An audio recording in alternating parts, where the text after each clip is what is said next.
জয় যিশু।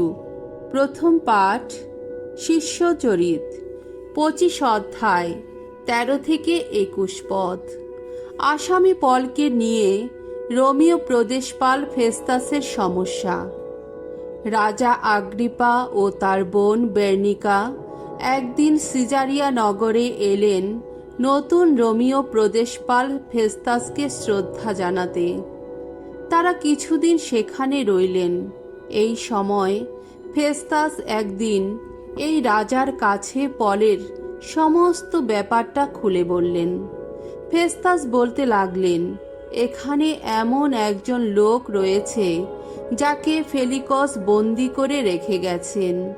আমি যখন জেরুসালেমে ছিলাম তখন ইহুদিদের প্রধান যাজকেরা ও প্রবীণেরা এই লোকটির বিরুদ্ধে নানা অভিযোগ পেশ করে তার শাস্তির জন্যে আবেদন জানিয়েছিলেন।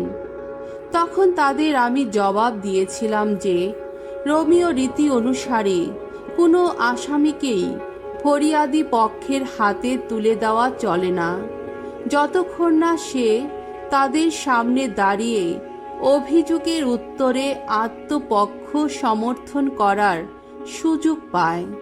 তাই তারা আমার সঙ্গে তখন এখানে এলেন। আমিও একটুও দেরি না করে তার পরের দিনেই বিচারাসনে বসে সেই লোকটিকে সামনে আনবার হুকুম দিলাম। কিন্তু ফরিয়াদি পক্ষ তার বিরুদ্ধে যেসব অপরাধের অভিযোগ আনবে বলে ভেবেছিলাম, তার সামনে দাঁড়িয়ে তারা সেই রকম কোনো কিছুই আনল না। শুধু তার সঙ্গে তাদের কি সব কথা কাটাকাটি চলল তাদের নিজেদের ধর্মমত নিয়ে, এবং যিশু বলেকে একজন মৃত লোককে নিয়ে। পল যার সম্বন্ধে জোর দিয়ে বলছিল সে নাকি জীবিত। কিভাবে ব্যাপারটা তদন্ত করব তা কিছুতেই বুঝতে না পেরে আমি তখন পলকে জিজ্ঞেস করলাম, জেরুসালেমে গিয়ে সেখানেই এইসব ব্যাপারে বিচার দাঁড়াতে সে রাজি আছে কিনা। কিন্তু পল আবেদন জানালো তার মামলাটা মহামহিম সম্রাটের বিচারের জন্যেই রেখে দেওয়া হোক।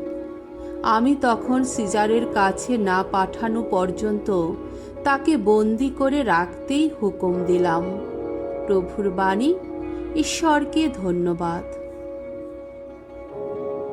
সাম সঙ্গীত 103 অধ্যায়, 1 থেকে 2 পদ, 11 থেকে 12 পদ, 19 থেকে 20 পদ।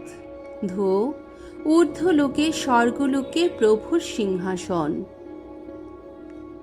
প্রাণ আমার ভগবানের প্রশস্তি করো, আমার সমস্ত সত্তা তার পূর্ণ নামটির প্রশস্তি করো। প্রাণ আমার ভগবানের প্রশস্তি করো, তার কোনো অনুগ্রহ বিস্মিত হইও না কোনো দিন। এই ধরনীর ঊর্ধ্বে যতখানি উন্নত আকাশ, ভক্তজনের প্রতি ততই অপার তার দয়া।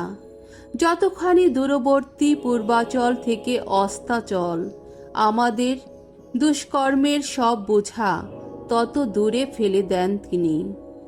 ভগবান স্বর্গলোকেই বসিয়েছেন তার সিংহাসন। তার যে রাজত্ব সে তো স্বর্গলোক জুড়ে।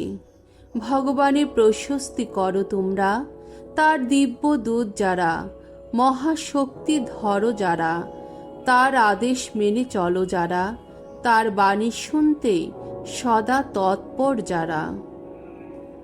বাণী বন্দনা। জয় মৃত্যুঞ্জয়, জয় তোমারই জয়। পবিত্র আত্মা এসে তোমাদের সবই শিখিয়ে দেবেন। যা কিছু বলেছি আমি, মনে করিয়ে দেবেন তিনি সেই সব কথা। মঙ্গল সমাচার। যোহন রচিত মঙ্গল সমাচার 21 অধ্যায়, 15 থেকে 19 পদ। এই জগৎ ছেড়ে পিতার কাছে যাবার আগে পরম মেষ পালক যিশু শিষ্য পিতরের হাতে মেষ পালকের দায়িত্ব তুলে দিলেন। মৃতদের মধ্য থেকে পুনরুত্থিত হওয়ার পর যিশু একদিন শিষ্যদের দেখা দিলেন টাইবেরিয়াস সাগরের তীরে। সেখানে তিনি সিমন পিতরকে জিজ্ঞেস করলেন, যোহনের ছেলে সিমন, তুমি কি আমাকে ওদের চেয়ে বেশি ভালোবাসো? পিতর উত্তর দিলেন, হ্যাঁ প্রভু, আপনি তো জানেন আমি আপনাকে ভালোবাসি। যিশু তাকে বললেন, তাহলে তুমি আমার মেষ শাবকদের দেখাশোনা করো। তারপর দ্বিতীয়বার তিনি পিতরকে একই কথা জিজ্ঞেস করলেন, যোহনের ছেলে সিমন, তুমি কি আমাকে ভালোবাসো?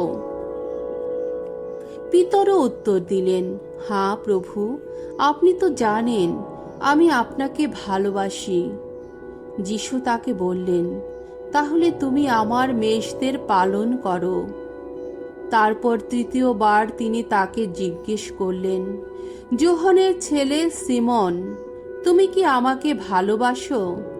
যিশু যে তাকে তৃতীয়বার তুমি কি আমাকে ভালোবাসো এমন প্রশ্ন করছেন, তার জন্যে পিতর দুঃখ পেলেন। তিনি এবার বলে উঠলেন, প্রভু, আপনি তো সবই জানেন। আপনি তো জানেন আমি আপনাকে সত্যি ভালোবাসি। যিশু তাকে বললেন, তাহলে তুমি আমার মেষদের দেখাশোনা করো। আমি তোমাকে সত্যি সত্যি বলছি, তুমি যখন বয়সে তরুণ ছিলে তখন তুমি নিজেই কোমর বন্ধনী বাঁধতে আর যেখানে ইচ্ছে ঘুরে বেড়াতে। কিন্তু যখন তুমি বয়সে বৃদ্ধ হবে তখন তোমাকে হাত দুটি বাড়িয়ে দিতে হবে। তখন অন্য একজন তোমার কোমরে বন্ধনী বেঁধে দেবে আর তোমাকে নিয়ে যাবে এমনই জায়গায় যেখানে তোমার যাওয়ার ইচ্ছেই নেই। পিতর যে কোন ধরনের মৃত্যু বরণ করে ঈশ্বরের মহিমা প্রকাশ করবেন, যিশু এই কথা বলে তারই ইঙ্গিত দিলেন। তারপর তিনি পিতরকে বললেন, এখন তুমি শুধু আমার অনুসরণ করো। প্রভুর মঙ্গলময় বাণী। খ্রিস্ট প্রভু তোমার প্রশংসা হোক।